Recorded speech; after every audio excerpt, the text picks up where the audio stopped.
Bonsoir à tous, bienvenue sur Équilibre Liberty Channel, la première chaîne de liberté spirituelle et financière. La météo spirituelle de notre monde est toujours dominée par la crise sanitaire qui n'a pas encore fini, qui n'est pas encore achevée, qui n'a pas encore fini de dire son dernier mot. Et il y a, en plus de cette crise sanitaire, la crise économique. Et aujourd'hui, plus que jamais, cette crise, elle est aussi une crise écologique et naturelle. Parce que lorsque nous regardons aujourd'hui, l'actualité nous parle de ces inondations-là qui sévissent dans le monde entier. On le voit dans l'Hexagone où certaines villes ont essuyé certaines inondations et aussi en Afrique de l'Ouest, en Amérique latine, les inondations sont en train de faire des dégâts avec des ponts, des routes et des habitations fracturées, des glissements de terrain. Et tout ça, nous disons que c'est la météo spirituelle de notre monde, car Dame Nature est en train de réclamer ses droits.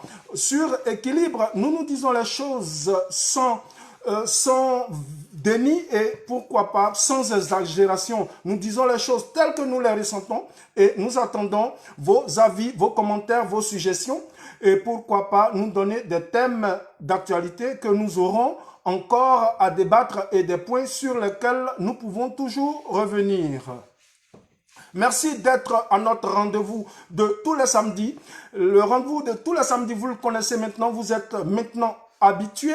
Il s'agit de détox spirituel. Le thème que nous avons décidé d'aborder aujourd'hui, c'est bien détox spirituel. À quel personnage des écrits spirituels ou des écrits historiques devons-nous nous identifier? À quel personnage doit-on s'identifier lorsque nous voulons réussir? Je suis Jean-Michel Afintano, fondateur de la chaîne Équilibre Liberty Channel, conférencier, coach, motivateur en abondance, écrivain. Voilà, je suis ami de tous ceux qui sont épris de paix et de justice, mais dans la vérité et dans la liberté. J'accompagne les travailleurs salariés à accroître leurs revenus, à maîtriser l'éducation et l'économie familiale et l'économie financière de la famille à travers la gestion du revenu par la budgétisation. J'accompagne aussi les jeunes candidats à l'immigration à éviter l'immigration clandestine, à éviter les embarcations de fortune en passant par la mer ou par la Méditerranée ou tous les océans si vous voulez, parce que selon nous sur Équilibre, il faut être équilibré et être équilibré, c'est savoir raison garder et se connaître davantage spirituellement, moralement, psychologiquement et aussi connaître ses valeurs et pouvoir utiliser ces valeurs-là, capitaliser et accroître, pourquoi pas, ce que nous voulons, accroître ses revenus et pourquoi pas aussi se lancer en entrepreneuriat. Nous disons que aussi sur Équilibre, pour ceux qui sont habitués à ce que nous faisons, nous accompagnons les artistes et les sportifs à gérer leur carrière à travers un coaching spécifique pour eux, pour des personnes qui ont des carrières très brèves, mais qui pendant leur carrière sont adulés, mais très vite ils sont abandonnés, mis aux oubliettes lorsque ça ne marche plus ou lorsqu'ils sont à la retraite. Et leur retraite, elle arrive tôt, elle arrive avant 40 ans.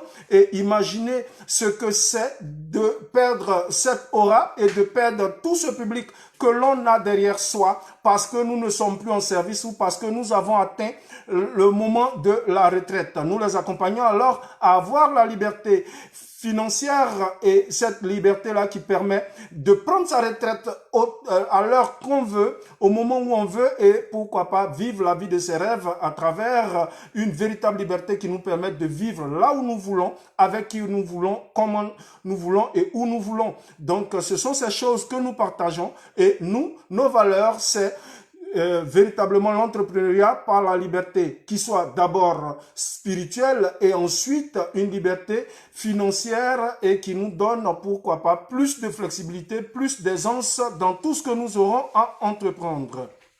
Le thème, je le reprends, c'est à quel personnage des écrits doit-on s'identifier? Comme d'habitude, nous commençons nos lives par remercier une fois la population.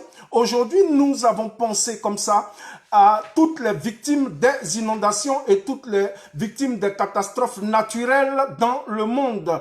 On voit dans les pays d'Afrique de l'Ouest, au Sénégal, au Ghana, au Togo et en Côte d'Ivoire particulièrement où les inondations ont fait des victimes. Big up à toutes ces victimes, à tous ceux qui ont vu leur maison soit inondée ou leur maison cassée et à tous ceux qui ont perdu des proches pendant ces périodes de pluie et d'averses importantes. Nous disons que nous sommes de tout cœur avec vous, mais nous savons que c'est regrettable parce que la nature, il faut la respecter. Tout comme nous devons respecter la chose spirituelle, nous devons aussi respecter la nature, car tout ce qui est créature de Dieu doit être respecté et le respect de ces choses passe par son entretien et son utilisation.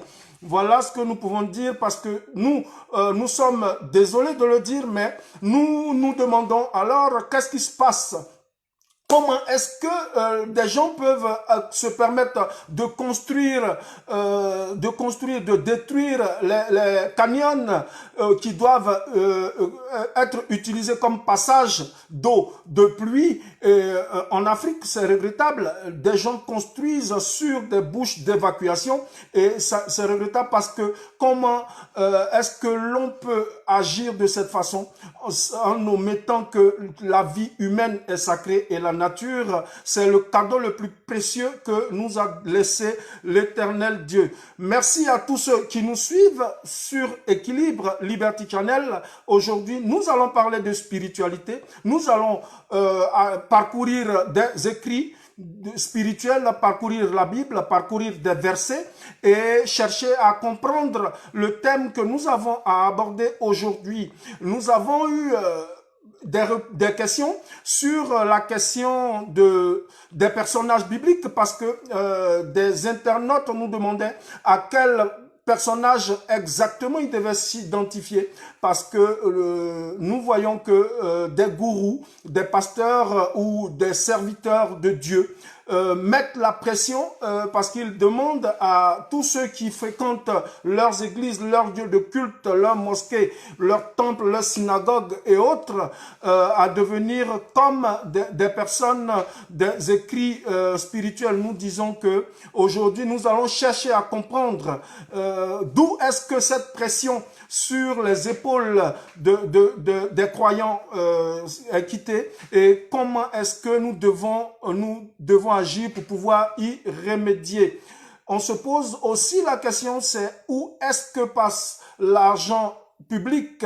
Pourquoi les déficits publics et pourquoi la dette alors que nous voyons que nous, en Afrique, par exemple, en Amérique latine, nos États sont encore beaucoup plus fragiles. Les banques centrales, avec la crise sanitaire qui a eu comme corollaire cette crise économique, nous avons vu que les différentes banques centrales ont sorti la planche à billets et il y a toujours eu ces billets-là qui ont été déversés dans l'économie. Malheureusement, les populations mondiales n'ont pas réagi favorablement parce que les banques centrales et les grands économistes de ce monde ont pensé que en faisant sortir la planche à billets et en inondant les économies de tous nos pays par des billets, le commerce allait reprendre et que toutes les activités économiques allaient reprendre. Mais ce qu'ils ont omis, c'est que la chose spirituelle n'avait pas été réglée, la chose psychologique n'avait pas été réglée.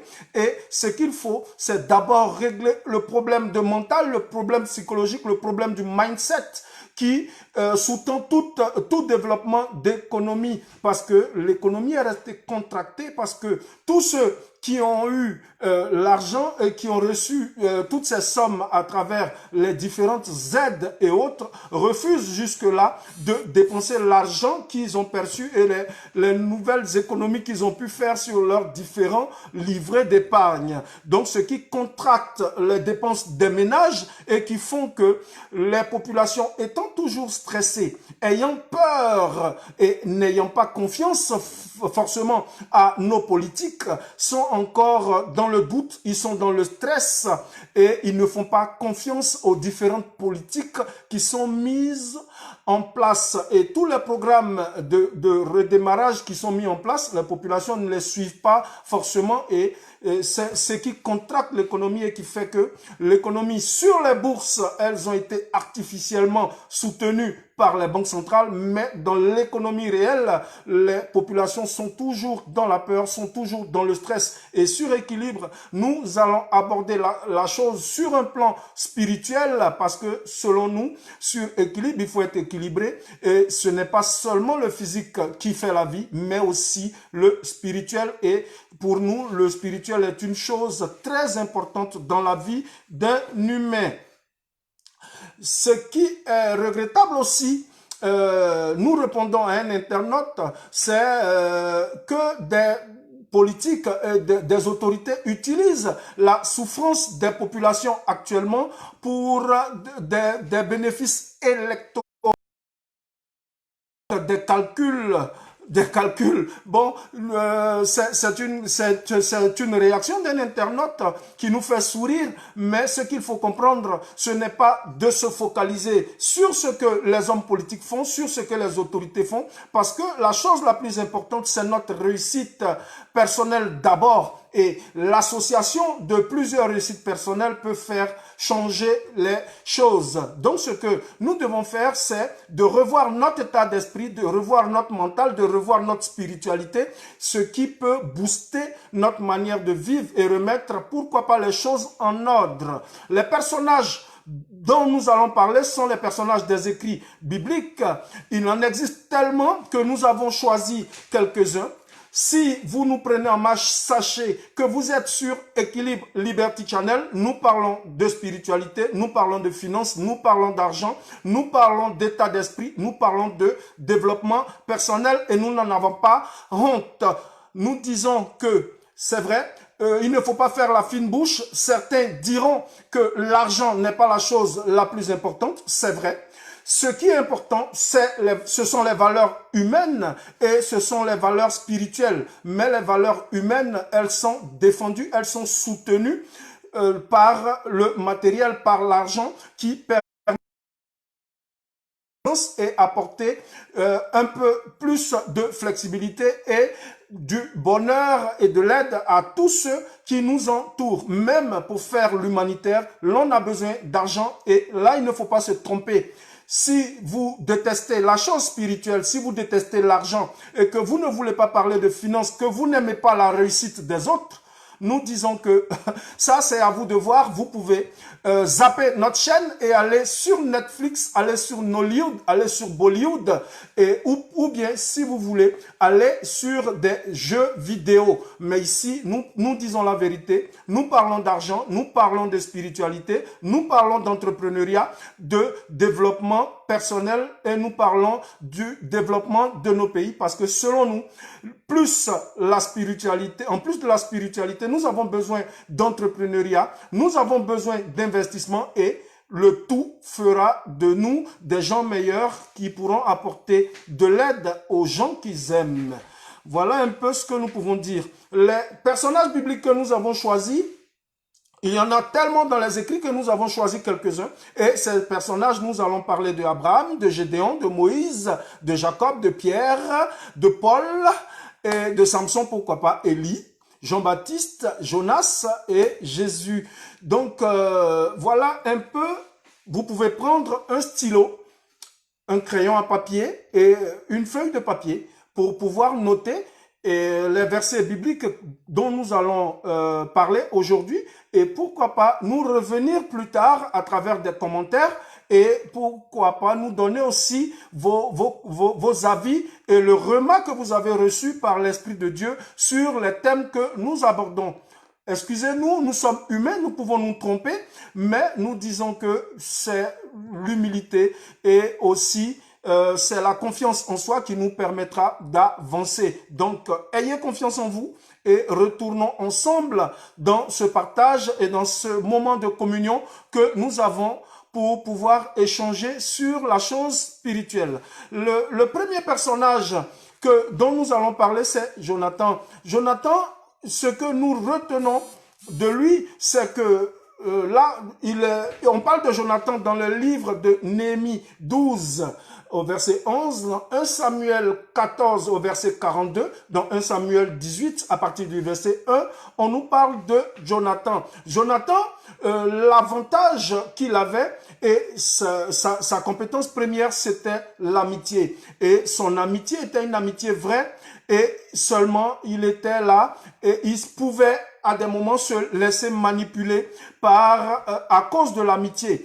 Donc, vous remarquerez que dans les personnages bibliques que nous allons donner le côté positif, mais aussi nous avons appelé le côté humain qui a fait des hommes normaux. En fait, ils n'étaient pas des hommes extraordinaires, ils étaient des hommes qui étaient des hommes normaux, mais qui avaient bénéficié d'une certaine grâce et du soutien de l'Esprit de Dieu et de l'Éternel dans l'accomplissement de leur mission sur la terre des hommes. Raison pour laquelle les écrits ont retenu leur histoire, et leur histoire, elle doit pouvoir nous encourager, mais elle ne doit en aucun cas nous condamner. Donc, pour ceux des serviteurs de Dieu, ou pour ceux des pasteurs, des imams, des gourous, ou des personnes qui enseignent les choses spirituelles, les choses psychologiques, les choses mentales ou morales, ils ne doivent en aucun cas vous utiliser et vous mettre la pression quant à vous faire regretter vos croyances, mais plutôt ces personnages que nous allons citer aujourd'hui, ils doivent pouvoir vous encourager et toucher un secteur de votre vie qui peut être le secteur le plus faible ou votre talon d'Achille, comme cela se dit dans la parole, où ces personnages-là, à travers leur histoire, vous pouvez combler le défaut de votre cuirasse. Gédéon, on parle de Gédéon dans Juge 6 et dans Juge 8. Gédéon, lui, qu'est-ce qu'il a fait? Il était paresseux. Pourtant, l'histoire et les versets retiennent que Gédéon, il a accompli des choses merveilleuses. Passons à Abraham, le père de la foi. Abraham, qui lui était le père de la foi, qui a été père d'une multitude de nations, comme l'Éternel l'a promis, mais Abraham, il était celui-là qui avait pu avoir, à cause de sa foi, à cause de sa croyance en l'Éternel, il avait pu quitter sa famille, et après 75 ans, il a eu foi, et il a eu un enfant, et aujourd'hui, il est père d'une multitude de nations. Mais Abraham, malgré sa foi, lui qui est considéré par la parole comme étant le père de la foi, il est quand même quelqu'un qui a menti. Donc, une fois de plus, pour montrer que c'est un personnage biblique à qui on ne doit pas forcément s'identifier, parce qu'il a eu ses moments de gloire, mais il a eu aussi ses moments de faiblesse. Et lorsque il a vu que sa vie était en danger, il a menti en disant que sa femme n'était pas sa femme et que c'était sa sœur, et il a laissé sa femme partir avec quelqu'un d'autre. Donc Abraham, il avait un défaut à sa cuirasse, c'était le mensonge. Nous avons parlé de Gédéon, il était paresseux. Jonathan, l'amitié l'avait aveuglé et il pouvait se laisser manipuler. Arrivons à un autre personnage qui est Moïse. Moïse, son histoire, on sait que Moïse, ça veut dire tirer des eaux.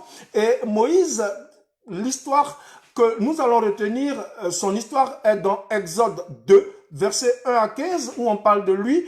Je ne retiens pas ce qu'il a fait de positif, parce que ce qu'il a fait de positif, tout le monde le connaît. Ce n'est pas de ça qu'il s'agit. Il a permis au peuple d'Israël de reprendre confiance et d'amorcer la marche. Malheureusement, il n'est pas arrivé à la terre promise, il est arrivé au seuil, et c'est là qu'il s'est arrêté et il a passé le relais à quelqu'un d'autre. Mais Moïse, il avait un défaut, il avait un petit problème. Son problème, c'est que il avait du caractère, il était caractériel, ce qui faisait de lui un homme bègue. Donc, Moïse, malgré le fait qu'il avait reçu l'Esprit de Dieu, il avait cette force et ce caractère où il pouvait parler directement au roi, à Pharaon, pour demander à Pharaon de laisser partir le peuple de Dieu, le peuple juif. Mais Moïse, non seulement il était bègue, mais Moïse a été un assassin, parce que Moïse a tué un un Égyptien et même il a fui. Donc, quand on voit que Moïse, lorsqu'il a fait appel à l'Esprit de Dieu, lorsqu'il a eu confiance en Dieu et que cette foi était une foi déterminante, Moïse, il est resté ferme et il a accompli plusieurs miracles, mais lorsque ce penchant et ce côté humain a repris le dessus, Moïse, il est rentré dans le péché, il est allé jusqu'à tuer. Arrivons à un autre personnage qui est Pierre. Pierre qui, lui, a été un des écrivains d'une partie de la parole. Et lui, on parle de son histoire. L'histoire que je retiens, ce ne sont pas les miracles, ce ne sont pas les personnes qu'il a baptisées, mais c'était le défaut de sa cuirasse, c'était son péché. C'était que Pierre, lui, il parlait vite alors qu'il n'accomplissait pas forcément, il ne faisait pas ce qu'il promettait. C'était quelqu'un qui savait faire les promesses. Il a dit à Christ, si tu dois partir, si tu dois mourir, je mourrai avec toi. Malheureusement, lorsqu'on va lire Luc 22, versets 33 à 62, on voit que Pierre, il a régné 3 fois Christ. Donc, là encore, on se rend compte que Pierre, il est véritablement humain. Malgré tout ce qu'il a pu faire en grand, il a quand même eu son défaut. Il a quand même marqué le pas. Et lorsque Christ avait quitté la terre et qu'il était remonté vers son Père, on a vu que Pierre, qui avait été recruté comme Christ pour être un de ses disciples, un de ses apôtres, lui, il est retourné. Plutôt que d'être pêcheur d'hommes, il est retourné à être pêcheur de poissons pour dire que il avait fait la promesse de marcher avec Christ et de lui rester fidèle. Malheureusement, sa chair a pris le dessus à un moment donné et Pierre, il a péché devant Dieu et il a renié son serment de continuer et de mourir avec Christ. Arrivons à un autre personnage qui est Paul. Paul, on voit, Paul a été l'apôtre le plus zélé de tous les temps, qui lui a accompli des choses et a été l'un des plus grands écrivains. À lui seul, il a écrit plusieurs épîtres. Voilà, et il a écrit plusieurs lettres à différentes églises dans différentes parties du monde. Mais je vais parler de Paul comme étant un personnage qui avait lui aussi ses faiblesses humaines. On sait que Paul, dans Acte 8,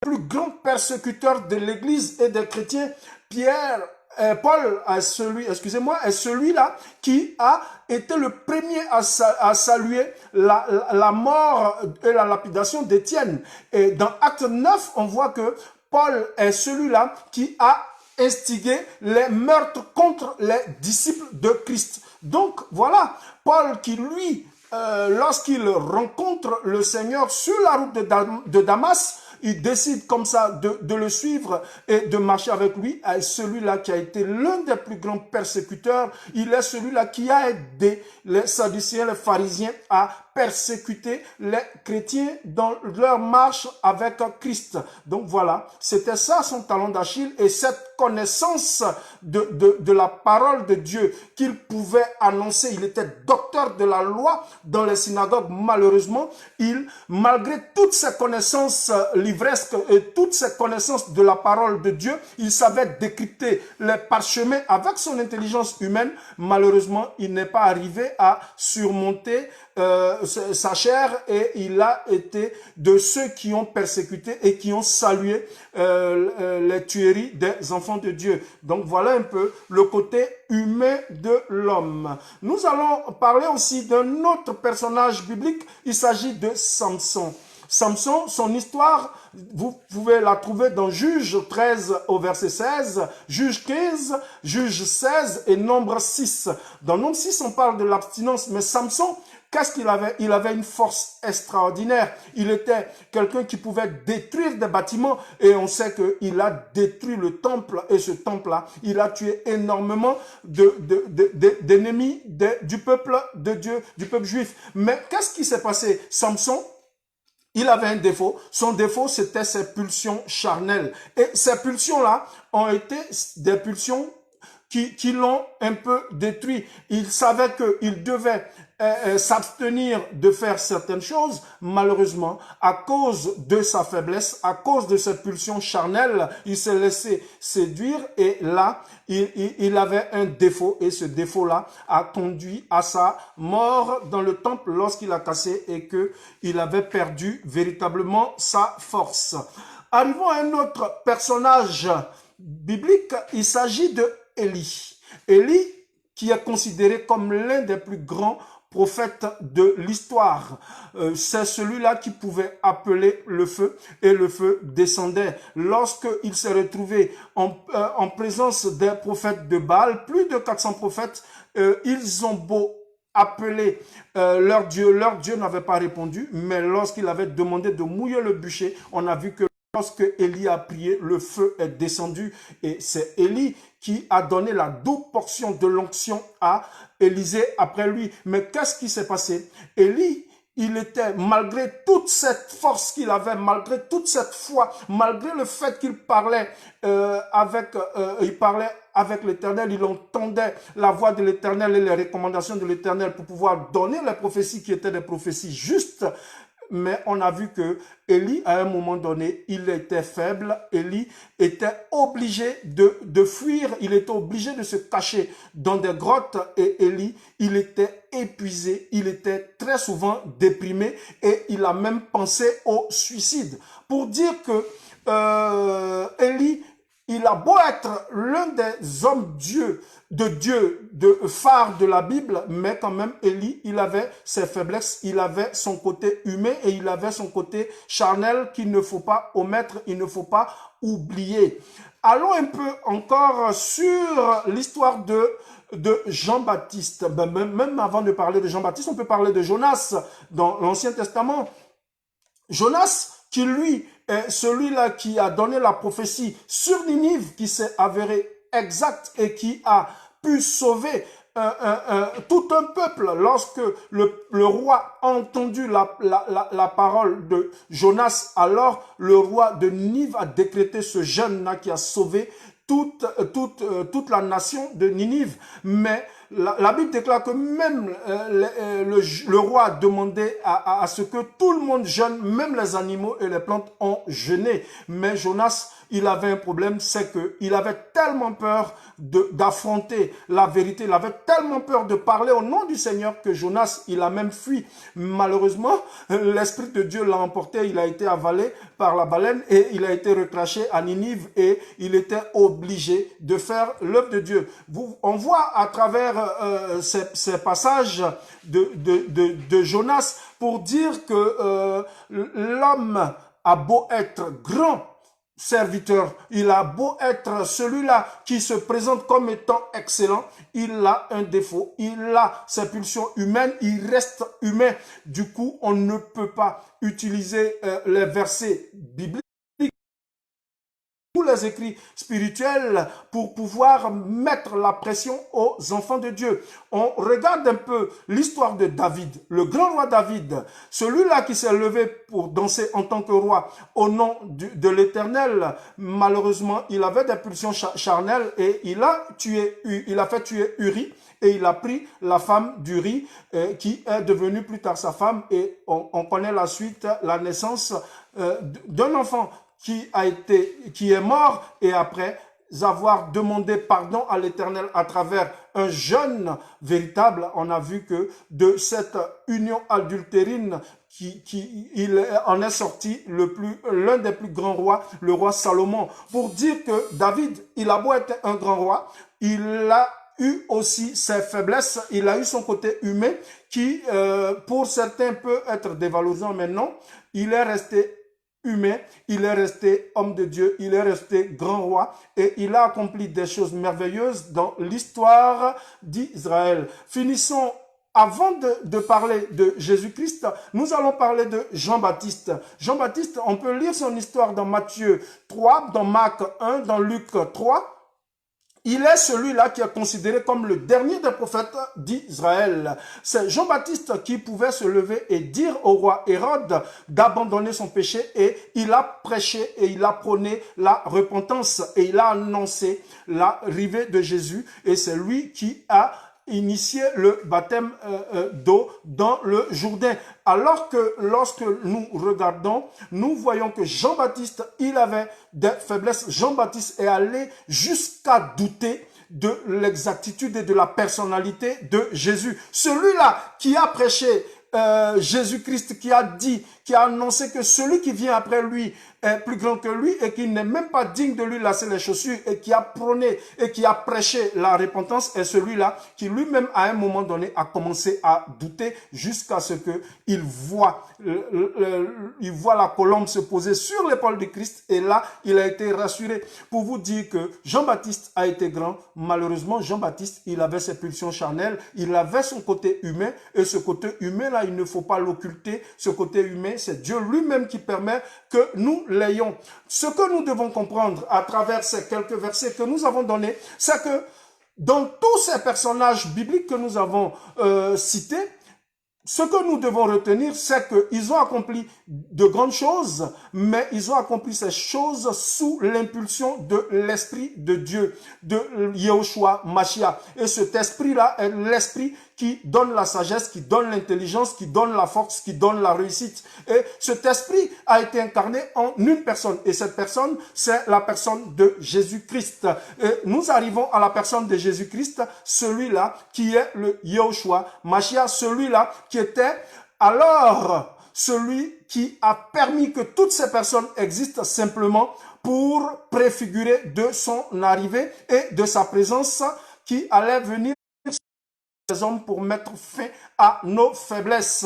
Voilà, lorsque nous allons faire appel à son esprit, nous allons être beaucoup plus forts et lorsque nous allons demeurer avec lui et avec sa présence dans notre corps, dans notre âme et dans notre esprit et dans tout ce que nous allons faire sur la terre, alors nous allons être forts. Nous n'allons pas avoir forcément peur, mais même si nous avons peur, nous allons réussir parce que nous allons aller. Nous pouvons accomplir ce que les personnages que nous avons cités ont accompli, mais en plus de cela, nous allons continuer parce que son esprit demeure éternellement avec nous. Donc ça, c'est quelque chose qu'il faut comprendre. La seule personne à qui il faut s'identifier, vous verrez, c'est la personne de Yahushua Mashiach, de Yahvé, de Adonai, de Yahvé Sabaoth, de Yahvé Rapha, du grand El Gibor. Parce que lui, il était l'ombre des choses, tout ce qui a été fait avant lui, c'était l'ombre des choses à venir, mais la réalité était en Yahushua. Et Yahushua est la seule personne de la parole et de tous les écrits duquel on doit s'identifier. On peut regarder de tous les passages que nous avons cités, de tous les personnages dont nous avons parlé. Ce que nous devons retenir, c'est que lorsque tu fais appel à l'Esprit de Dieu, alors tu réussis. Donc, on ne doit pas avoir de pression. On ne doit pas nous mettre la pression à cause de nos croyances dans des hommes. On ne doit ni ressembler et s'identifier à ces personnages que nous avons cités. Nous retenons le côté positif de ce qu'ils ont accompli, mais l'accomplissement de l'accomplissement, celui en qui toutes ces valeurs se retrouvent, il s'appelle Yahushua Mashiach. Donc, c'est Yahushua Mashiach qui est la seule personne de tous les écrits duquel nous devons nous identifier. Nous pouvons regarder à travers les personnages que nous avons cités des moyens d'encouragement, des mesures dans l'accomplissement des choses bien plus grandes ou des choses semblables à ce que ces personnages ont accompli, mais nous ne pouvons pas nous identifier à ces personnes parce que ce que nous devons retenir, c'est que, comme le dit Colossiens 2, c'était l'ombre des choses à venir, mais la vérité, mais la réalité, elle est en Christ. Colossiens 2, verset 17. Ce que nous ne devons pas oublier, c'est que, comme le dit Colossiens 1 au verset 16, tout a été créé par lui, pour lui et en lui. Ce que nous devons comprendre, c'est que toutes ces merveilles accomplies par ces gens, c'était simplement la partie de Christ qui était en eux, qui accomplissait ces choses, et leur côté humain, c'était leur faiblesse. Nous avons tous nos faiblesses, nous ne devons pas avoir honte de nos faiblesses, car comme le dit la parole, quiconque avoue cette transgression et les délaisse obtient miséricorde. Et cette miséricorde, elle nous appartient, car Yahushua Mashiach, il est éternel, il nous donne la sagesse, il nous donne l'intelligence, et nul serviteur, nul gourou, nul parent, nul patron ne doit nous faire douter de ce que la partie spirituelle de notre être est ce qui va déterminer notre réussite future. Notre entourage peut nous accuser, nos parents peuvent nous accuser, nos conjoints peuvent nous accuser, tout le monde peut nous accuser, mais nous devons rester focalisés et nous identifier à la personnalité de Yahushua Mashiach, de Jésus Christ, si vous voulez. Et cette personnalité est une personnalité parfaite, celui-là qui n'a commis aucun péché. Et lorsque nous allons être connectés à ce paraclet-là, à cet esprit qui est un esprit éternel, vivant, puissant, alors nous allons réaliser des merveilles dans tout ce que nous allons entreprendre, dans tout ce que nous allons toucher, parce que lorsque on est avec lui et qu'on marche, il nous permet et il récolte là où il n'a pas semé. Et c'est alors que dans un monde où nous pensons être méprisés, nous pensons être rejetés et que tout ce que nous allons faire, nous allons être épuisés, c'est alors que nous allons réaliser des merveilles, c'est alors que nous allons réussir. Et là, nous avons la force alors d'entreprendre, nous avons la force d'investir parce que préalablement, notre esprit, notre âme et notre pensée seront des pensées positives, seront des pensées justes, seront des pensées qui seront conformes à la personnalité de Yahushua Mashiach. Certaines personnes se réclamaient être de Pierre, d'autres de Paul, d'autres s'identifient à Jonathan, à Jacob, à Abraham, à Gédéon, à Moïse, à Pierre, à Paul, à Samson, à Élie, à Jean-Baptiste, à Jonas, à David. Mais nous disons que sur équilibre, nous voulons rester équilibrés et l'équilibre, il vient de Yahushua Mashiach. Nous disons que le monde, Romains 8, verset 19, le monde attend avec un ardent désir la révélation des enfants de Dieu. Si nous sommes enfants de Dieu, nous devons avoir confiance que dans tout ce que nous allons entreprendre, nous réussirons et certainement, nous allons nous aussi marquer notre temps et marquer l'histoire de nos pays respectifs. Nous permettrons alors à l'Afrique, à l'Amérique latine et à toute l'humanité de retrouver ses lettres de noblesse. Nous respecterons l'Éternel, nous respecterons la nature, nous respecterons nous-mêmes, nous respecterons nos parents, nos conjoints, nos amis, nos patrons, notre travail et toutes nos activités. Ainsi, le monde sera un monde meilleur et alors chacun de nous aura sa place et chacun de nous, pourquoi pas, pourra apporter sa pierre à l'édifice. Si vous aimez ce que nous faisons, merci de mettre un like, merci de mettre le j'aime, le pouce bleu, commentez nos vidéos, dites-nous ce qui n'a pas marché, dites-nous ce que vous voulez que nous puissions faire davantage, apportez encore vos commentaires et proposez-nous des thèmes sur lesquels nous pourrons rebondir, nous pourrons réagir. Samedi, nous parlons de détox spirituel. La détox de ce jour, c'était que tous les personnages bibliques sont des personnages qui ont quelque chose en commun. Ce qu'ils avaient en commun, c'était leur foi, c'était leur providence. La providence ayant fait les choses bonnes, nous disons que la providence, elle est aussi pour nous. Si cela a marché pour eux, cela peut aussi marcher pour nous. Ayez confiance en vous, puisse Dieu vous bénir, vous garder. Retrouvons-nous sur Équilibre la semaine prochaine pour parler de finances, pour parler d'entrepreneuriat, d'investissement et pourquoi pas réussir dans les domaines de création d'entreprises, de l'immobilier, de la bourse, du trading, de la transformation de nos produits et que nous puissions aussi avoir la richesse et la liberté financière qui permet à l'homme d'avoir toute la flexibilité. Merci de nous avoir suivis. Puisse Dieu vous bénir. Merci de demeurer membre d'Équilibre. Si vous n'êtes pas encore inscrit et si vous n'êtes pas encore abonné à notre chaîne Équilibre, merci de vous abonner. Activez la cloche de notification et retrouvons-nous. Vous pouvez nous contacter et nous allons alors vous offrir des séances de coaching, une séance de coaching gratuite à chacun.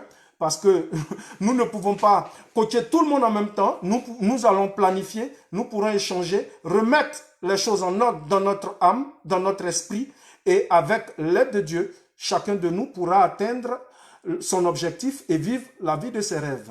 Merci à Glory Dibier Rodriguez, Marie-Yolande, Doyen Guessan Kwame, à tous ceux qui nous suivent. Merci à l'Afrique, merci à l'Amérique latine, merci à la France, merci à toute l'humanité d'être avec nous. Puisse Dieu vous garder et vous bénir. Bon samedi, bye.